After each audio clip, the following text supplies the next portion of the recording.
ನಮಸ್ಕಾರ ಗೆಳೆಯರೆ. ಇವತ್ತು ನಾವು ನಿಮ್ಮ ಮುಂದೆ ತಂದಿರುವ ಈ ಸುದ್ದಿ ಪ್ರತಿಯೊಬ್ಬ ಭಾರತೀಯನ ರೋಮ ರೋಮದಲ್ಲೂ ದೇಶಭಕ್ತಿಯ ಕಿಚ್ಚನ್ನ ಹೊತ್ತಿಸಲಿದೆ. ಹಾಗೂ ಇದು ಎಂಥ ಪ್ಲಾನಿಂಗ್, ಎಂಥ ಸ್ಟ್ರಾಟಜಿ, ಎಂಥ ವಿಷನ್ ಅಂದರೆ ಇದನ್ನು ಕೇಳಿದರೆ ಶತ್ರು ದೇಶಗಳ ನಿದ್ದೆ ಹಾರೋದು ಗ್ಯಾರಂಟಿ. ಹಾಗೆ ಪ್ರತಿಯೊಬ್ಬ ಭಾರತೀಯನ ಎದೆ ಹೆಮ್ಮೆಯಿಂದ ಉಬ್ಬುತ್ತದೆ.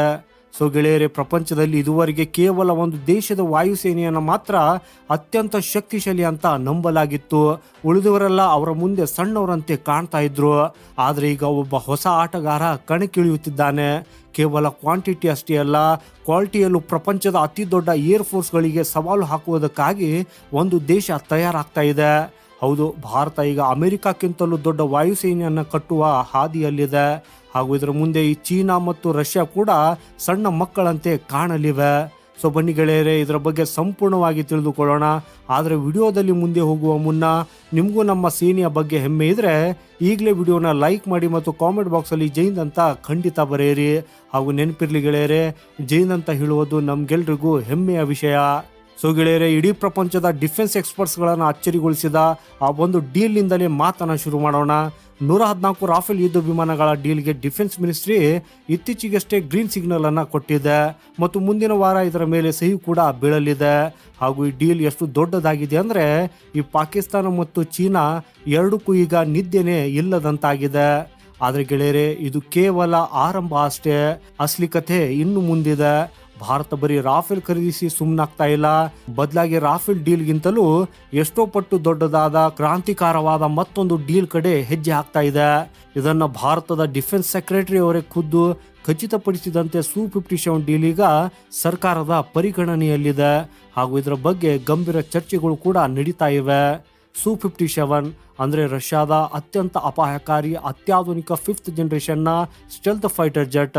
ಹಾಗೂ ಇದನ್ನು ರಷ್ಯಾ ತನ್ನ ವಾಯುಸೇನೆಯ ಬೆನ್ನೆಲುಬಾಗಿ ಮಾಡಿಕೊಂಡಿರುವ ವಿಮಾನ. ಇದರ ಮುಂದೆ ಪ್ರಪಂಚದ ಬಹುಪಾಲು ಫೈಟರ್ ಜೆಟ್ಗಳು ಏನೇನೂ ಅಲ್ಲ. ಇದರ ಸ್ಟೆಲ್ತ್ ಸಾಮರ್ಥ್ಯ ಎಷ್ಟು ಅದ್ಭುತವಾಗಿದೆ ಅಂದರೆ ಶತ್ರುಗಳ ರೆಡಾರ್ಗಳಿಗೆ ಇದನ್ನು ಪತ್ತೆ ಹಚ್ಚುವುದೇ ಅಸಾಧ್ಯ. ಹಾಗೂ ಇದರ ವೇಗ ಮ್ಯಾಕ್ 2ಗಿಂತಲೂ ಹೆಚ್ಚಿದೆ. ಜೊತೆಗೆ ಅತ್ಯಾಧುನಿಕ ಏವಿಯಾನಿಕ್ಸ್ ಮತ್ತು ವೆಪನ್ ಸಿಸ್ಟಮ್ಗಳಿಂದ ಇದು ಸಜ್ಜಾಗಿದೆ. ಇದರ ವಿಶೇಷ ಏನಪ್ಪಾ ಅಂತಂದ್ರೆ, ರಷ್ಯಾ ಇದನ್ನ ಭಾರತಕ್ಕೆ ಕೊಡುವುದಕ್ಕಾಗಿ ತಯಾರಾಗಿದ್ದಷ್ಟೇ ಅಲ್ಲ, ಪ್ರಪಂಚದ ಬೇರೆ ಯಾವ ದೇಶಕ್ಕೂ ಸಿಗದಂತಹ ಒಂದು ಬಂಪರ್ ಆಫರ್ ಅನ್ನ ತೆಗೆದುಕೊಂಡು ಬಂದಿದೆ.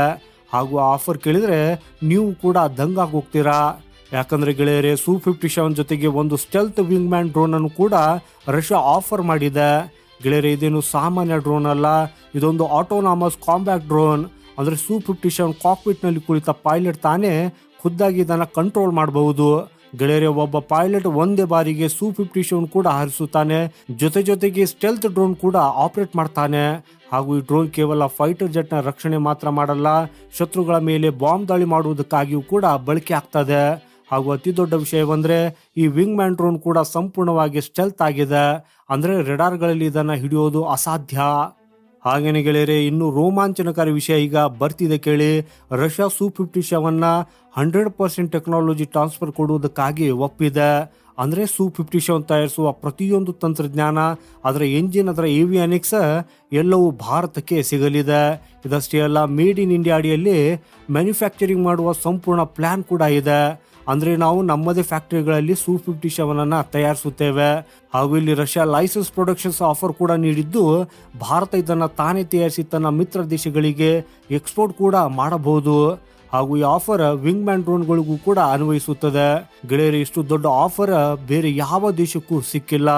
ಸೊ ಈ ಡೀಲ್ ಅನ್ನ ಪಕ್ಕಾ ಮಾಡುವುದಕ್ಕಾಗಿ 4 ತಿಂಗಳ ಹಿಂದೆ ರಷ್ಯಾದ ಒಂದು ವಿಶೇಷ ತಂಡ ಭಾರತಕ್ಕೆ ಬಂದಿತ್ತು. ಹಾಗೂ ಈ ತಂಡ ಮಹಾರಾಷ್ಟ್ರದ ನಾಸಿಕ್ನಲ್ಲಿರುವ HL ಫ್ಯಾಕ್ಟರಿಗೆ ಭೇಟಿ ನೀಡಿತ್ತು. ನಿಮ್ಮ ಮಾಹಿತಿಗಾಗಿ ಹೇಳುವುದಾದ್ರೆ ಗೆಳೆಯರೆ, ಇದೇ ಫ್ಯಾಕ್ಟರಿಯಲ್ಲಿ ರಷ್ಯಾದ ಸು-30 ವಿಮಾನಗಳನ್ನು ಭಾರತ ನಿರ್ಮಿಸುತ್ತಿದೆ. ಹಾಗೇನೆ ಇಲ್ಲಿ ಸು-30 ಬದಲು ಹೊಸ ಸ್ಟೆಲ್ತ್ ಸು-57 ನಿರ್ಮಿಸುವುದಕ್ಕಾಗಿ ಎಷ್ಟು ಖರ್ಚಾಗ್ತದೆ, ಫ್ಯಾಕ್ಟರಿಯಲ್ಲಿ ಏನೇನು ಬದಲಾವಣೆ ಮಾಡಬೇಕು, ಯಾವೆಲ್ಲ ಟೆಕ್ನಾಲಜಿ ಟ್ರಾನ್ಸ್ಫರ್ ಆಗಬೇಕು ಅಂತ ಈ ತಂಡ ಲೆಕ್ಕಾಚಾರ ಹಾಕಿದೆ. ಹಾಗೂ ಆ ರಿಪೋರ್ಟ್ ಈಗ ಹೊಸ ಆಫರ್ನೊಂದಿಗೆ ಭಾರತದ ಕೈ ಸೇರಿದೆ ಅಂತ ಹೇಳಲಾಗ್ತಾ ಇದೆ. ಸೊ ಈಗ ನಂಬರ್ಸ್ ಬಗ್ಗೆ ಮಾತಾಡೋಣ. ಇದನ್ನು ಕೇಳಿದರೆ ನಿಮ್ಮ ಮನಸ್ಸು ಕೂಡ ತುಂಬ ಖುಷಿ ಆಗ್ತದೆ. ಗೆಳೆಯರೆ, ರಿಪೋರ್ಟ್ಗಳ ಪ್ರಕಾರ ಭಾರತ ಬರೋಬ್ಬರಿ 140 ಸು-57 ಖರೀದಿಸುವ ಪ್ಲಾನ್ ಮಾಡ್ತಾ ಇದೆ. ಹಾಗೂ 140 ಜೆಟ್ ಖರೀದಿಸಿದರೆ ಮಾತ್ರ ಮೇಡ್ ಇನ್ ಇಂಡಿಯಾ ಮಾಡುವುದಕ್ಕೆ ಸಾಧ್ಯ ಅಂತ ರಷ್ಯಾ ಕೂಡ ಹೇಳಿದೆ. ಸೊ ಇದರಿಂದ ನೀವೇ ಲೆಕ್ಕ ಹಾಕಿ, ಡೀಲ್ ಆಗಿರುವ 114 ರಾಫೇಲ್, ಈಗಾಗಲೇ ಬಂದಿರುವ 36 ರಾಫೇಲ್, ಬರಲಿರುವ 140 Su-57 ಮತ್ತು ಇದರ ಜೊತೆ ವಿಂಗ್ ಮ್ಯಾನ್ ಡ್ರೋನ್ಗಳು, ಜೊತೆಗೆ ನಮ್ಮಲ್ಲಿ ಸುಖೋಯ್ ವಿಮಾನಗಳು ಮೊದಲೇ ದೊಡ್ಡ ಸಂಖ್ಯೆಯಲ್ಲಿವೆ. ಅಂದ್ರೆ ಬರೀ ಹೊಸ ಏರ್ಕ್ರಾಫ್ಟ್ಗಳು 250ಕ್ಕೂ ಹೆಚ್ಚು ಟಾಪ್ ಕ್ಲಾಸ್ ಫೈಟರ್ ಜೆಟ್ಗಳು ಭಾರತದ ಹತ್ತಿರ ಇರಲಿವೆ. 250ಕ್ಕೂ ಹೆಚ್ಚು ನ್ಯೂ ಜನರೇಷನ್ನ ವಿಮಾನಗಳು ಅಂದ್ರೆ ಸುಮಾರು 20 ಹೊಸ ಸ್ಕ್ವಾಡ್ರನ್ಗಳು. ಸೊ ಈಗಿರುವ 30 ಸ್ಕ್ವಾಡ್ರನ್ಗಳಿಗೆ ಇದನ್ನು ಸೇರಿಸಿದ್ರೆ ಭಾರತದ ಹತ್ತಿರ 50ಕ್ಕೂ ಹೆಚ್ಚು ಸ್ಕ್ವಾಡ್ರನ್ಗಳಾಗ್ತವೆ. ಇದೆಲ್ಲದರ ಜೊತೆಗೆ ತೇಜಸ್ ವಿಮಾನಗಳ ಡೆಲಿವರಿ ಕೂಡ ನಡೀತಾ ಇದೆ. ತೇಜಸ್ ಮಾರ್ಕ್ 1, ತೇಜಸ್ ಮಾರ್ಕ್ 2 ಮತ್ತು ನಮ್ಮದೇ AMCA ಅಂದರೆ advanced medium combat aircraft programme ಕೂಡ ಇದೇ ಸಮಯದಲ್ಲಿ ಆಪರೇಷನ್ ಆಗಲಿದೆ. ಹಾಗೂ ಇದು ಯಾವುದೇ ಕನಸಲ್ಲ, ಇದು ಭಾರತದ ಪಕ್ಕಾ ಪ್ಲಾನ್. ಸೊ ಈಗ Su-57ನ ಟೆಕ್ನಿಕಲ್ ಸ್ಪೆಸಿಫಿಕೇಶನ್ ಯಾಕೆ ಗೇಮ್ ಚೇಂಜರ್ ಅಂತ ನೋಡೋಣ ಗೆಳೆಯರೆ. ಇದರ ಮ್ಯಾಕ್ಸಿಮಮ್ ಸ್ಪೀಡ್ 2400 ಕಿಲೋಮೀಟರ್ ಪ್ರತಿ ಗಂಟೆ, 3500 ಕಿಲೋಮೀಟರ್ಗಿಂತ ಹೆಚ್ಚು ರೇಂಜ್ ಇದೆ. ಇದು ಅತ್ಯಂತ ಕಡಿಮೆ ರೆಡಾರ್ ಕ್ರಾಸ್ ಸೆಕ್ಷನ್ ಹೊಂದಿದ್ದು ಶತ್ರುಗಳ ರೆಡಾರ್ಗೆ ಇದು ಅದೃಶ್ಯ. ಜೊತೆಗೆ ESA ರೆಡಾರ್, ಇಂಟರ್ನಲ್ ವೆಪನ್ಸ್ ಬೇ ಮತ್ತು ಸೂಪರ್ ಮನವರಬಿಲಿಟಿ ಈ ವಿಮಾನವನ್ನ ಅಜೇಯವಾಗಿಸುತ್ತವೆ. ಸೊ ಇದರಿಂದ ಭಾರತೀಯ ವಾಯುಸೇನೆಗೆ ಸಿಗುವ ದೊಡ್ಡ ಲಾಭ ಅಂದ್ರೆ ಚೀನಾ ವಿರುದ್ಧ ಅಸಲಿ ಶಕ್ತಿ ಪ್ರದರ್ಶನ. ಹಾಗೂ ಇವತ್ತಿಗೆ ಚೀನಾ ಹತ್ತಿರ J-20 ಸ್ಟೆಲ್ತ್ ಫೈಟರ್ ಇದೆ, ಆದರೆ ನಮ್ಮ ಹತ್ತಿರ 140 Su-57 ಮತ್ತು 150 ರಾಫೇಲ್ ಇದ್ರೆ ಚೀನಾ ನಮ್ಮ ಗಡಿಯೊಳಗೆ ನುಗ್ಗುವುದಕ್ಕಾಗಿ 10 ಬಾರಿ ಯೋಚಿಸಬೇಕು. ಟೆಕ್ನಾಲಜಿ ಟ್ರಾನ್ಸ್ಫರ್ ಇಂದ ನಮ್ಮದೇ ಸ್ವಂತ AMCA ಡೆವಲಪ್ಮೆಂಟ್ ಕೂಡ ಬಹಳ ವೇಗವಾಗಿ ಆಗಲಿದೆ. ಹಾಗೂ ಇನ್ನು ಪಾಕಿಸ್ತಾನದ ಬಗ್ಗೆ ಹೇಳುವುದಾದ್ರೆ ಅವ್ರ ಹತ್ತಿರ ಇರುವುದು ಹಳೆಯ F-16 ಮತ್ತು JF-17ಗಳು. ನಮ್ಮ 150 ರಾಫೇಲ್ ಮತ್ತು 140 Su-57 ಸ್ಟೆಲ್ತ್ ಜೆಟ್ಗಳ ಮುಂದೆ ಅವರ ಯುದ್ಧದ ಕನಸು ಕಾಣುವುದು ಅಸಾಧ್ಯ. ಕೇವಲ 10 Su-57ಗಳು ಈ ಪಾಕಿಸ್ತಾನದ ಇಡೀ ವಾಯುಸೇನೆಯನ್ನ ಧ್ವಂಸ ಮಾಡಬಲ್ಲವು. ಸೊ ಗೆಳೆಯರೆ, ಭಾರತ ಒಂದೇ ಬಾರಿಗೆ ರಾಫೇಲ್, Su-57, ತೇಜಸ್ ಮತ್ತು AMCA ಈ 4 ಪ್ರೋಗ್ರಾಮ್ಗಳ ಮೇಲೆ ಕೆಲಸ ಮಾಡ್ತಾ ಇದೆ. 2030 ಹೊತ್ತಿಗೆ ಭಾರತೀಯ ವಾಯುಸೇನೆ ಪ್ರಪಂಚದ 2ನೇ ಅತಿ ದೊಡ್ಡ ವಾಯುಸೇನೆಯಾಗಿ ಹೊರಹೊಮ್ಮಲಿದೆ. ಗೆಳೆಯರೆ, ತನ್ನ ಫೈಟರ್ ಜೆಟ್ಗಳಿಗಾಗಿ ಇತರರನ್ನು ಅವಲಂಬಿಸಿದ ದೇಶ ಇವತ್ತಿಗೆ ಸ್ವತಃ ತಾನೇ ಅವುಗಳನ್ನು ತಯಾರಿಸಿ ಎಕ್ಸ್ಪೋರ್ಟ್ ಮಾಡುವ ಹಂತಕ್ಕೆ ಬೆಳೀತಾ ಇದೆ.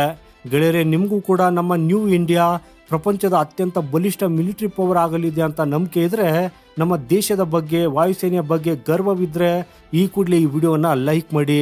ನಿಮ್ಮ ಒಂದು ಲೈಕ್ ಹಗಲಿರಲು ಶ್ರಮಿಸುತ್ತಿರುವ ನಮ್ಮ ವಿಜ್ಞಾನಿಗಳಿಗೆ, ಇಂಜಿನಿಯರ್ಗಳಿಗೆ ಮತ್ತು ಪೈಲಟ್ಗಳಿಗೆ ಸಲ್ಲುವ ದೊಡ್ಡ ಸೆಲ್ಯೂಟ್. ಹಾಗೂ ಈ ವಿಡಿಯೋನ ನಿಮ್ಮ ಗೆಳೆಯರೊಂದಿಗೆ, ಕುಟುಂಬದವರೊಂದಿಗೆ ಶೇರ್ ಮಾಡಿ. ಪ್ರತಿಯೊಬ್ಬ ಭಾರತೀಯನಿಗೂ ನಮ್ಮ ದೇಶ ಎಷ್ಟು ವೇಗವಾಗಿ ಬೆಳೀತಾ ಇದೆ ಅನ್ನೋದು ಗೊತ್ತಾಗಬೇಕು. ಹಾಗೇನೆ ನೀವಿನ್ನು ಪ್ರಜಾ ಇನ್ಫೋ ಚಾನೆಲ್ ಅನ್ನು ಸಬ್ಸ್ಕ್ರೈಬ್ ಮಾಡಿಲ್ಲ ಅಂದ್ರೆ ಈಗಲೇ ಸಬ್ಸ್ಕ್ರೈಬ್ ಬಟನ್ ಅನ್ನು ಒತ್ತಿ ಮತ್ತು ಬೆಲ್ ಐಕಾನ್ ಮೇಲೆ ಕ್ಲಿಕ್ ಮಾಡಿ. ಯಾಕಂದ್ರೆ ಡಿಫೆನ್ಸ್ನ ಪ್ರತಿಯೊಂದು ಅಪ್ಡೇಟ್ ಮೊದಲು ನಿಮಗೆ ಇಲ್ಲೇ ಸಿಗ್ತದೆ. ಸೊ ನಮಗೆ ನಿಮ್ಮ ಈ ಸಪೋರ್ಟ್ನ ಬಹಳ ಅವಶ್ಯಕತೆ ಇದೆ. ಸೊ ಗೆಳೆಯರು, ಸಿಗೋಣ ಮುಂದಿನ ಮತ್ತೊಂದು ಇಂಟ್ರೆಸ್ಟಿಂಗ್ ಮಾಹಿತಿಯೊಂದಿಗೆ. ವಂದೇ ಮಾತರಂ, ಭಾರತ್ ಮಾತಾ ಕಿ ಜೈ.